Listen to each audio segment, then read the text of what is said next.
نحمده ونصلي على رسوله الكريم أما بعد فأعوذ بالله من الشيطان الرجيم بسم الله الرحمن الرحيم رب اشرح لي صدري ويسر لي أمري واحلل عقدة من لساني يفقهوا قولي ربنا زدنا علما. معزز طلبہ، آج کا ہمارا سبق نمبر 34 ہے، جو کہ پہلے پارے سورہ بقرہ کی آیہ مبارکہ 104 تا 107 پر مشتمل ہے، یعنی صرف 4 آیات آج کے سبق کا حصہ ہوں گی. تو آیات کو سمجھنے سے پہلے آیت نمبر 104 کا شان نزول دیکھیے کہ یہ آیت نازل کب اور کیوں ہوئی. اصل میں جب نبی صلی اللہ علیہ وسلم صحابہ اکرام کو کوئی بھی قرآن و حدیث کی بات سمجھاتے، اللہ کی آیت یا حدیث وغیرہ، تو اگر صحابہ اکرام کو کما حقہ سمجھ نہ آتی تو وہ دوبارہ سمجھانے کے لیے آپ صلی اللہ علیہ وسلم سے اس انداز میں ریکویسٹ کرتے کہ راعینا، ہماری رعایت کیجیے.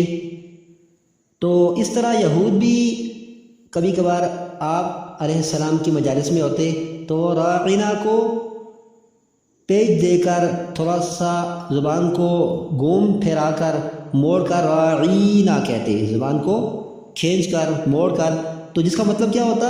ہمارا چرواہا. راعینا، ہمارے رعایت کیجیے، اور راعینا زبان کو جب بندہ بل دیتا ہے تو ترجمہ کیا ہو جاتا ہے؟ راعی، چرواہا، نا ہمارا. تو آپ کی توہین اس سے ہوتی. اللہ تعالیٰ کو نبی صلی اللہ علیہ وسلم کی گستاخی، آپ کی بے ادبی سخت ناگوار گزری، اور اللہ تعالیٰ نے یہ حکم نازل کیا کہ تم راعینا کا لفظ ہی تبدیل کر دو، اور ایسے موقع پر انظرنا کہا کرو، جس کا مطلب کیا ہے؟ ہم پر نظر شفقت کیجیے، ہماری نظر کیجیے، ہماری طرف دیکھیے، یعنی کہ یہ بات ہم کو دوبارہ سمجھائیے، ہماری سمجھ میں نہیں آئی. اور ہاں، یاد رکھو غور سے سنا کرو تاکہ دوبارہ کہنے کی، پوچھنے کی نوبت ہی نہ آئے، کیونکہ آپ علیہ السلام کی ذمہ داریاں نہایت زیادہ ہیں. لہذا بات کو تم نے توجہ کے ساتھ سننا ہے کہ ایسے دوبارہ پوچھنے کی نوبت ہی نہ آئے. اور یاد رکھو، اگر تم نے اللہ کے اس حکم کی نافرمانی کی تو تمہارے لیے اللہ تعالیٰ کی طرف سے دردناک عذاب ہے. آئندہ کے لیے جان بوجھ کر راعینا کا لفظ بالکل استعمال نہ کرو. تو دیکھیے، یا ایھا الذین آمنوا، اے لوگو جو ایمان لائے ہو، یعنی مسلمانوں، مومنوں، ایمان کا دعویٰ کرنے والوں، لا تقولوا، نہ تم کہو، مت کہو، راعینا، ہماری رعایت کیجیے، یعنی یہ لفظ استعمال نہ کیا کرو جب تم نے نبی صلی اللہ علیہ وسلم سے کوئی دین کی بات دوبارہ سے پوچھنی ہو، تو یہ لفظ نہ کہا کرو. پھر کیا کہا کرو؟ وقولوا، اور کہا کرو، یعنی اس لفظ کے بجائے انظرنا، ہماری نظر کیجیے، یا ہماری طرف نظر شفقت کیجیے، ہمارا لحاظ رکھیے. راعینا اور انظرنا کا مطلب ایک ہی ہے، لیکن لفظ کیوں تبدیل کیا گیا؟ تاکہ یہود راعینا کیا کہ آپ صلی اللہ علیہ وسلم کی توہین نہ کر سکے کہ ہمارا چرواہا. واسمعوا، اور غور سے سنا کرو، یعنی کہ جب آپ علیہ السلام بات سمجھا رہے ہوں تو اس قدر یکسوئی اور توجہ کے ساتھ سنا کرو تاکہ تمہیں دوبارہ پوچھنے کی نوبت ہی نہ آئے. وللکافرین، اور نہ ماننے والوں کے لیے. یہاں کفر کا معنی لغوی اعتبار سے استعمال ہوا ہے، نہ کہ اصطلاحی لحاظ سے، یعنی غیر مسلم نہیں. یعنی کہ اگر تم اس حکم کی نافرمانی کرو گے، پھر راعینا جان بوجھ کر استعمال کرو گے، تو کیا ہے؟ وللکافرین، اور کافروں کے لیے عذاب علیم، دردناک عذاب ہے. پھر کیا ہے ایسے کافروں کے لیے؟ دردناک عذاب، یعنی کہ اللہ تعالیٰ کی طرف سے ایسے لوگ سزا کے مستحق ہیں. یہاں کافروں سے مراد یہود بھی ہو سکتے ہیں کہ جو لوگ نبی صلی اللہ علیہ وسلم کو ستاتے ہیں، راعینا کہہ کے آپ کی گستاخی اور بے ادبی کرتے ہیں، وہ بچ نہیں سکتے، اگرچہ اللہ تعالیٰ نے ان کے لیے دکھ اور درد دینے والا عذاب تیار کر رکھا ہے. لیکن دنیا میں بہرحال احتیاط کیا ہے؟ ضروری ہے. یہ تمہارے دشمن ہیں، اسلام مخالف قوتیں ہیں، تو ان سے احتیاط نہایت ضروری ہے. اب اس کے بعد دیکھیے آیت نمبر 105.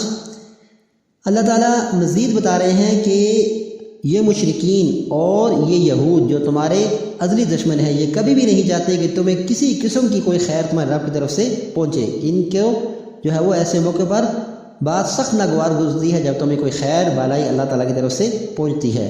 اللہ تعالیٰ نے ان کی دشمنی سے آگاہ کیا. اب دیکھیے آیت نمبر 105 کو. ما یودو، نہیں چاہتے، واو دال دال یود کا مادہ ہے جس کا مطلب ہوتا ہے چاہنا، خواہش رکھنا، تڑپ رکھنا، امنگ رکھنا. شدید محبت کے لیے بھی استعمال ہوتا ہے. ودود اللہ تعالیٰ کا جو صفاتی نام ہے وہ اسی مادے سے ہے.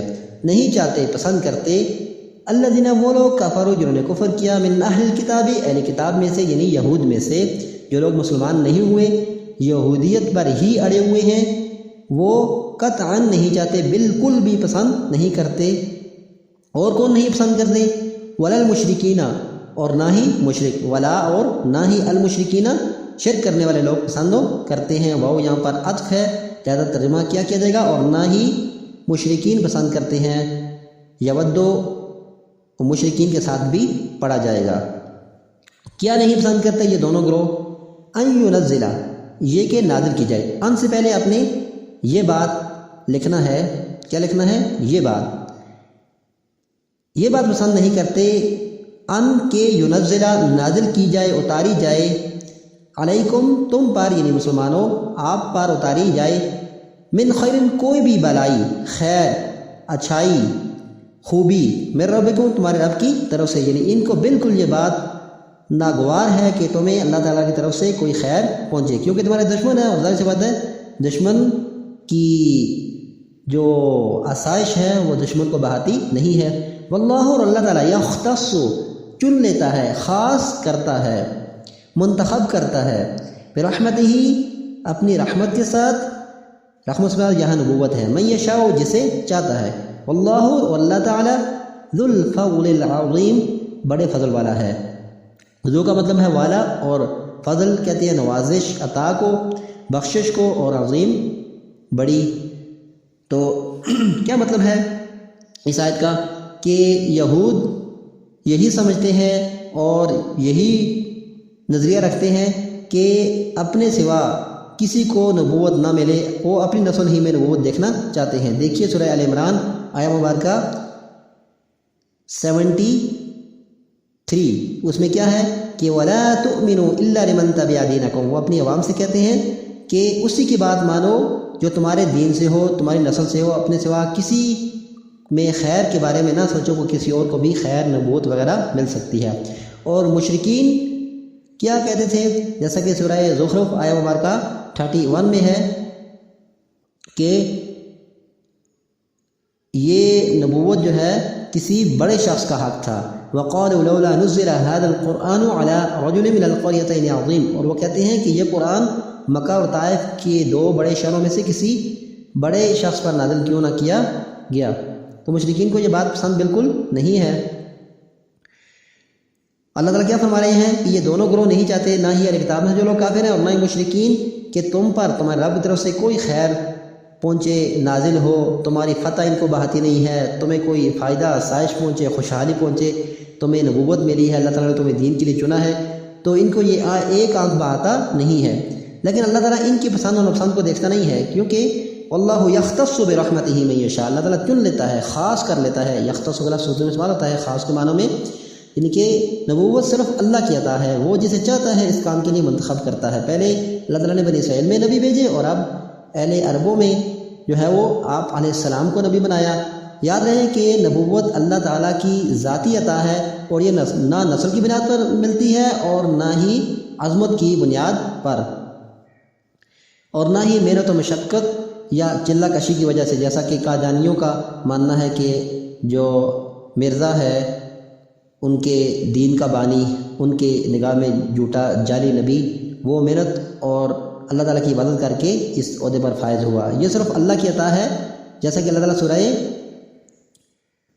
حج آیہ مبارکہ 75 میں فرماتے ہیں اللہ یصطفی من الملائکۃ رسلا ومن الناس اللہ تعالیٰ ہی منتخب کرتا ہے انسانوں اور فرشتوں میں سے جسے چاہتا ہے پیغمبری کے لیے رسالت کے لیے یہ اللہ تعالیٰ کا ذاتی انتخاب ہے لہذا اللہ تعالیٰ جسے چاہتا ہے اپنی رحمت کے ساتھ خاص کرتا ہے واللہ ذو الفضل العظیم اللہ بڑے فضل والا ہے جس کو چاہے عطا کرے اب اگلی آیت دیکھیے کچھ اور اعتراضات تھے یہود اور مشرکین کے کہ اگر یہ قرآن اللہ تعالیٰ کی طرف سے ہے تو اس میں کبھی کوئی نئی بات آ جاتی ہے اور پہلے والی منسوخ ہو جاتی ہے تو اللہ تعالیٰ کا تو حال ماضی اور مستقبل کی خبر ہے لہذا وہ ایسا کیوں کرتا ہے لہذا یہ تمہارا قرآن اللہ تعالیٰ کی طرف سے نہیں ہے تو اس کا جواب دیا گیا ما جو بھی ننسخ ہم منسوخ کرتے ہیں من آیتن کوئی بھی آیت ننسخ کا مادہ نون سین خا ہے نسخ کہتے ہیں بعد والے حکم کا پہلے والے حکم کو ختم کر دینا نسخ کی کیا معنی ہے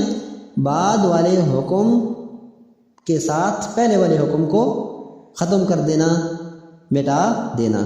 تو ناسخ کہتے ہیں ختم کرنے والے حکم کو، اور منسوخ جس کو ختم کر دیا گیا۔ اور آپ کو اللہ تعالیٰ کی کتاب قرآن کریم میں یہ بے تحاشا مثالیں ملیں گی۔ جو بھی ہم منسوخ کرتے ہیں، پہلے نون کا مطلب کیا ہے؟ ہم۔ من آیتن، کوئی بھی آیت، تنوین کیا بتا رہی ہے؟ آیتن، تادوتن، کوئی بھی، یعنی اللہ تعالیٰ کی کتاب میں سے کوئی بھی آیت جو منسوخ کی جاتی ہے، او یا ننسیہا، ہم بلا دیتے ہیں اس کو، یا جس آیت کو ہم کیا کر دیتے ہیں؟ بلا دیتے ہیں، فراموش کر دیتے ہیں، ہمیشہ سے قرآن سے ختم کر دیتے ہیں۔ ننسے کا مادہ نون سین یا ہے، نسیان، اور پہلے نون کا مطلب کیا ہے؟ ہم۔ نسیان کہتے ہیں بولنے کو، ختم فراموش کر دینے کو، یا ہم جس آیت کو کیا کر دیتے ہیں؟ بلا دیتے ہیں۔ تو کیا ہوتا ہے ان دو مواقع پر؟ ہم جس آیت کو منسوخ کریں یا بلا دیں، نأتی، ہم لے آتے ہیں، بخیر، بہتر حکم، یعنی بہتر آیت، منہا، اس سے، کس سے؟ جس کو ہم نے مٹا دیا یا جس کو ہم نے بلا دیا، ہم اس سے بہتر لے آتے ہیں کوئی حکم، او مثلہا، یا اسی جیسا۔ کیوں؟ الم تعلم، کیا تو نے نہیں جانا، ان اللہ علی کل شیء قدیر، کہ بے شک اللہ تعالیٰ ہر چیز پر پوری طرح قادر ہے۔ الم تعلم، کیا تو نے نہیں جانا، ان اللہ، کا بے شک اللہ تعالیٰ، لہو، اسی کی ہے، الملک، بادشاہت، حکومت، حکمرانی، سلطنت، کہاں؟ السماوات والارض، آسمان اور زمین کی۔ وما لکم، اور نہیں تمہارے لیے، من دون اللہ، اللہ تعالیٰ کے سوا، من ولی، کوئی دوست، ولا نصیر، اور نہ ہی مددگار۔ اب ان دو آیات کو سمجھنے کے لیے آیت 106 اور 107 کو کچھ باتوں کو سامنے رکھنا ہے۔ جیسا کہ ہم بتا چکے ہیں کہ یہود اور مشرکین جو کہتے تھے کہ یہ کتاب اللہ کی طرف سے ہے، تو اللہ تعالیٰ کو ماضی، حال، مستقبل کی خبر ہوتی ہے، تو پھر اس کا ایک حکم آتا ہے، کچھ عرصے کے بعد وہ ایکسپائر ہو جاتا ہے۔ اس کی مثال یہ دیکھیے کہ کچھ عرصے کے لیے جب آپ صلی اللہ علیہ وسلم مدینہ تشریف لائے تو قبلہ بجائے خانہ کعبہ کے کس کو قرار دے دیا گیا؟ بیت المقدس کو، اور 16-17 مہینوں کے بعد دوبارہ سے ہمیشہ کے لیے قبلہ کسے بنا دیا گیا؟ خانہ کعبہ کو۔ اس کی وضاحت آپ کو ملے گی سورہ بقرہ ہی کی آیہ مبارکہ 142 تا 149 میں، یعنی کہ اگلے پارے کے شروع میں، پارہ نمبر 2 کے آغاز میں جو پہلا ایک آدھ رکوع ہے، اس میں آپ کو وضاحت ملے گی۔ تو ایسا کیوں ہوتا ہے؟ اس طرح جو ہے وہ کچھ اور مثالیں قرآن کریم میں ہیں کہ مثال کے طور پر قرآن نے تورات و انجیل کے بہت سے احکام کو منسوخ قرار دے دیا، اور جو ہے وہ اللہ تعالیٰ نے قرآن کی صورت میں ایک نیا حکم بھیجا کہ وہ اب ویلڈ نہیں رہے۔ تو یہود اسی بنیاد پر کہ وہ ناسخ و منسوخ کے قائل نہیں تھے، انہوں نے کیا کیا؟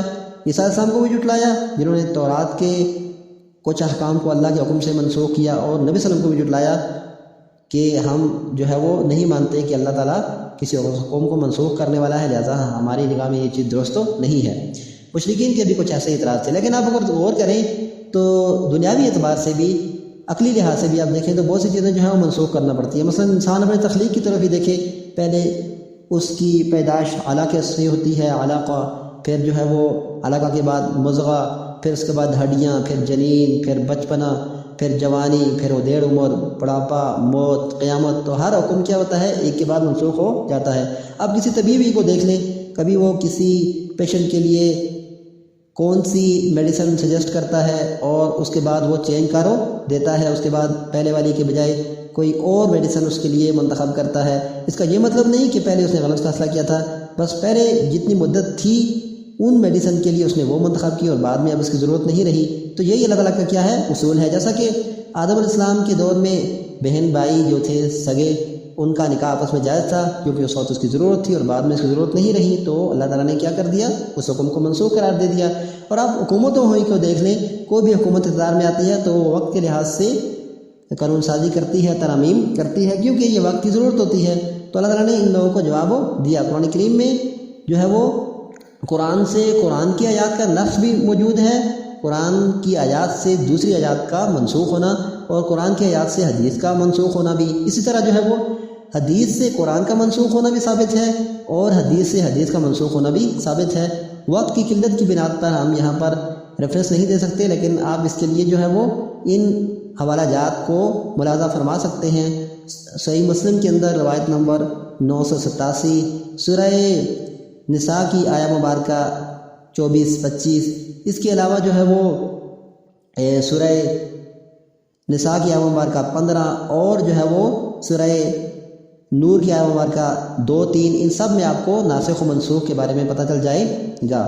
تو فرمایا اللہ تعالیٰ نے اس کے کئی جواب دیے۔ پہلا کیوں سا جواب دیا کہ کیا تو نے جانا نہیں کہ اللہ تعالیٰ ہر چیز پر قادر ہے، یعنی کہ اللہ تعالیٰ اگر نسخ کا حق نہ رکھتا ہو، ناسخ و منسوخ سے عاجز ہو، تو پھر اس کا مطلب کیا ہے کہ اللہ تعالیٰ تو کسی چیز پر قادر نہیں ہے؟ کیا وہ اپنی طاقت میں نسخ کا حق نہیں رکھتا، طاقت نہیں رکھتا؟ اور پھر اگلی آیت میں کیا فرمایا کہ ایک مخاطب اعتراض کرنے والے، کیا تو نے جانا نہیں ہے کہ زمین و آسمان کی بادشاہت اس کی ہے؟ تو ظاہر سی بات ہے جس کی بادشاہت ہے وہ اپنی سلطنت میں، اپنی حکومت میں، اپنی حکمرانی میں کچھ بھی کر سکتا ہے، اس سے کون پوچھنے والا ہے؟ کس کو حق ہے کہ اس پر اعتراض ہو کرے؟ اور یاد رکھو اگر تم نے کیا کیا، یہود کی باتوں میں آ کر اسلام پہ، قرآن پہ شک کیا کہ ناسخ و منسوخ کیوں ہے، تو اللہ تعالیٰ کی طرف سے تمہارے لیے کوئی مددگار اور کوئی حامی نہ ہوگا، پھر تمہیں اللہ کی پکڑ سے کوئی بچا سکتا نہیں ہے۔ سبحانک اللہم و بحمدک نشہد ان لا الہ الا انت نستغفرک۔